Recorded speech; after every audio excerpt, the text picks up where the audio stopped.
നമസ്കാരം, ഇൻസൈഡിലേക്ക് സ്വാഗതം. വലിയ രീതിയിൽ തന്നെ പശ്ചിമേഷ്യയിൽ ഇപ്പോൾ യുദ്ധം വ്യാപിച്ചിരിക്കുകയാണ്. വെടിനിർത്തൽ ചർച്ചകളുമായി പല രാജ്യങ്ങളും ഇസ്രായേൽ മേൽ സമ്മർദ്ദം ചെലുത്തുമ്പോഴും യാതൊരു തരത്തിലുള്ള വിട്ടുവീഴ്ചയും ചെയ്യാതെ തന്നെയാണ് ഇസ്രായേൽ മുൻപോട്ട് പോകുന്നത്. അഭയാർത്ഥികളടക്കം താമസിക്കുന്ന ടെന്റുകൾക്ക് നേരെയാണ് ഇസ്രായേൽ ആക്രമണം നടത്തുന്നത് എന്നാണ് ചില ഭാഗത്തു നിന്ന് ഉയരുന്ന പ്രതിഷേധം. പക്ഷേ ഇസ്രായേൽ പറയുന്നത് അവരുടെ പുറകിൽ വലിയ രീതിയിലുള്ള ഹമാസ് കമാൻഡ് സംഘങ്ങൾ പ്രവർത്തിക്കുന്നുണ്ട്.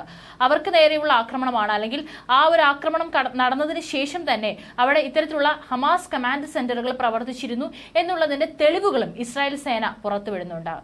ഏറ്റവും ഒടുവിലായിട്ട് അഭയാർത്ഥികൾ താമസിച്ച സ്കൂളിന് മേൽ ബോംബിട്ട് 6 UN ജീവനക്കാർ ഉൾപ്പെടെ നിരവധി പേരെ കൊലപ്പെടുത്തിയ സംഭവത്തിൽ ഇസ്രായേലിനെതിരെ വ്യാപക പ്രതിഷേധം പല സൈഡിൽ നിന്ന് നടക്കുന്നുണ്ട്. അന്താരാഷ്ട്ര നിയമങ്ങളുടെ നഗ്നമായ ലംഘനമാണിതെന്നാണ് UN സെക്രട്ടറി ജനറൽ അറിയിച്ചിരിക്കുന്നത്.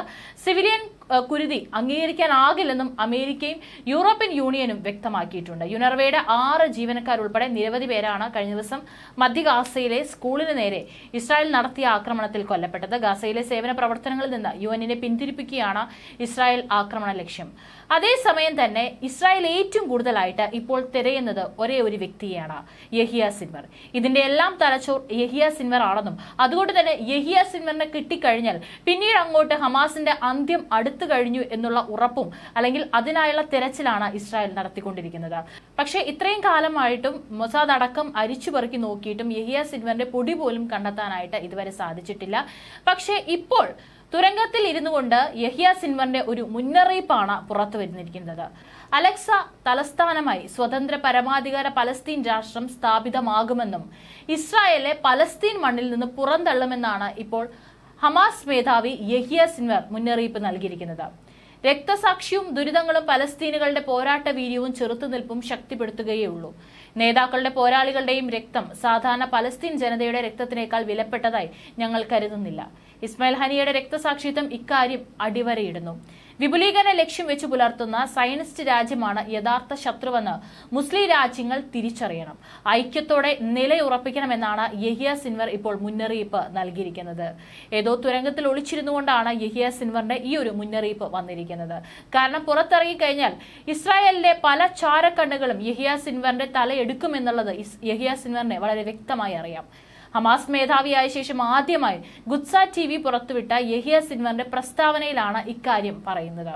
ഇതിനിടെ യഹിയ സിൻവറിനും കുടുംബത്തിനും അദ്ദേഹത്തിന് വേണ്ടപ്പെട്ടവർക്കും സുരക്ഷിതമായി ഗാസ വിടാൻ സൗകര്യപ്പെടുത്തി നൽകാമെന്ന് ഇസ്രായേൽ വാഗ്ദാനം ചെയ്തിരുന്നു.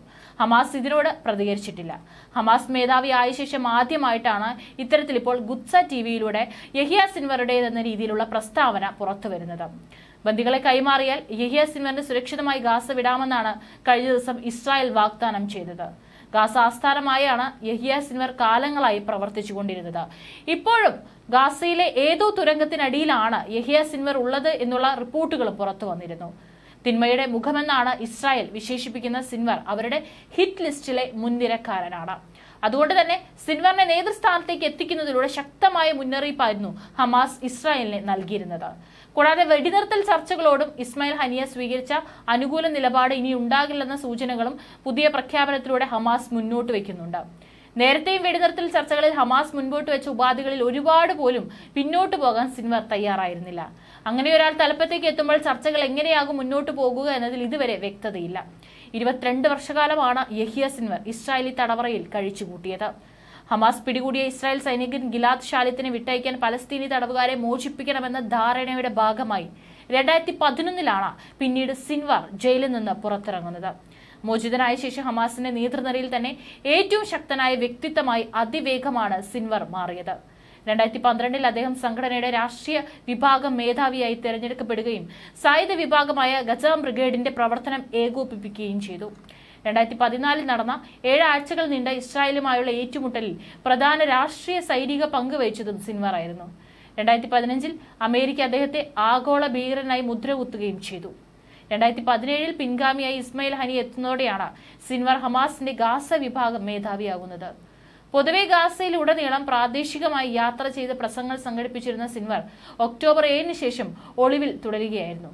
അതിനിടെ കഴിഞ്ഞ ദിവസം സിറിയയിലെ മസയാഫിൽ ഇറാന്റെ നിയന്ത്രണത്തിലുള്ള മിസൈൽ നിർമ്മാണ കേന്ദ്രവും തകർത്തുവെന്ന ഇസ്രായേൽ പ്രസ്താവനയും ടെഹ്റാൻ നിഷേധിച്ചു. അന്താരാഷ്ട്ര മാനുഷിക നിയമത്തിന്റെ ലംഘനങ്ങൾ ഉടൻ അവസാനിപ്പിക്കണമെന്നാണ് UN സെക്രട്ടറി ജനറൽ അന്റോണിയോ ഗുട്ടറൻസ് അടക്കം ഇസ്രായേലിന്മേൽ സമ്മർദ്ദം ചെലുത്തിക്കൊണ്ട് പറയുന്നത്. നീതീകരിക്കാനാവാത്ത പാതകമാണിതെന്നും അദ്ദേഹം കുറ്റപ്പെടുത്തുന്നുണ്ട്. സിവിലിയൻ കുരുതിയെ നിരാകരിക്കുന്നതായി വൈറ്റ് ഹൌസും വ്യക്തമാക്കിയിട്ടുണ്ട്. ഗാസയിൽ വെടിനിർത്തൽ നീളുന്നത് ഗുരുതര സാഹചര്യം സൃഷ്ടിക്കുമെന്നും യൂറോപ്യൻ യൂണിയനും മുന്നറിയിപ്പ് നൽകി. ഇസ്രായേൽ നടപടി അപലപനീയമാണെന്ന് ഗൾഫ് രാജ്യങ്ങളും മുന്നറിയിപ്പ് നൽകുന്നുണ്ട്. അതേസമയം ഗാസയിൽ ആക്രമണം നടന്ന school Hamas command and control centre ആയിരുന്നുവെന്ന് ഇസ്രായേൽ ആരോപിച്ചിട്ടുണ്ട്. ഇത് 5ാം തവണയാണ് യുഎന്നിന്റെ നിയന്ത്രണത്തിലുള്ള സ്കൂളിന് നേരെ ഇസ്രായേൽ ആക്രമണം നടത്തുന്നതെന്നും ഗാസ സിവിൽ ഡിഫൻസ് വക്താവ് മഹ്മൂദ് ബാസിനും പറഞ്ഞു. അതേസമയം ഗാസയിൽ ഇസ്രായേൽ സൈന്യത്തിന്റെ ഹെലികോപ്റ്റർ തകർന്നു വീണ് 2 സൈനികർ മരിച്ചിരുന്നു. 7 പേർക്ക് പരിക്കേറ്റു. സർജന്റ് മേജർമാരായ ഡാനിയൽ, അതുപോലെ ടോം ഇഷ് തുടങ്ങിയവരാണ് കൊല്ലപ്പെട്ടത്. റാഫേൽ ബുധനാഴ്ച പുലർച്ചെ ഉണ്ടായ അപകടം സാങ്കേതിക തകരാർ മൂലമാണെന്നും ഹമാസിന്റെ ആക്രമണത്തിലല്ലെന്നും ഇസ്രായേൽ സൈന്യം അവകാശപ്പെട്ടു. റാഫേൽ ഹമാസുമായി ഉണ്ടായ ഏറ്റുമുട്ടലിൽ പരിക്കേറ്റ ഇസ്രായേൽ സൈനികനെ രക്ഷിക്കാൻ ബുധനാഴ്ച പുലർച്ചെ 12:30 മെഡിക്കൽ സംഘവുമായി പോയ UH-60 ബ്ലാക്ക് ഹോക്ക് കോപ്റ്റർ ലാൻഡിങ്ങിനിടെ നിയന്ത്രണം വിട്ട് തകരുകയായിരുന്നുവെന്നാണ് ടൈംസ് ഓഫ് ഇസ്രായേൽ അടക്കം റിപ്പോർട്ട് ചെയ്തിരിക്കുന്നത്. ഏതായാലും ഇപ്പോൾ യുദ്ധം അതിന്റെ ഏറ്റവും മൂർധന്യമായ അവസ്ഥയിൽ എത്തി നിൽക്കുകയാണ്. മാത്രമല്ല ഇപ്പോൾ യഹിയ സിൻവറിന്റെ മുന്നറിയിപ്പ് കൂടി വന്ന സ്ഥിതിക്ക് ഏത് നേരത്തും ഹമാസിന്റെ ഭാഗത്തു നിന്ന് വലിയ രീതിയിലുള്ള ഒരു ആക്രമണം ഇസ്രായേലിന് മേൽ ഉണ്ടാകാനുള്ള സാധ്യതയും തള്ളിക്കളയുന്നില്ല.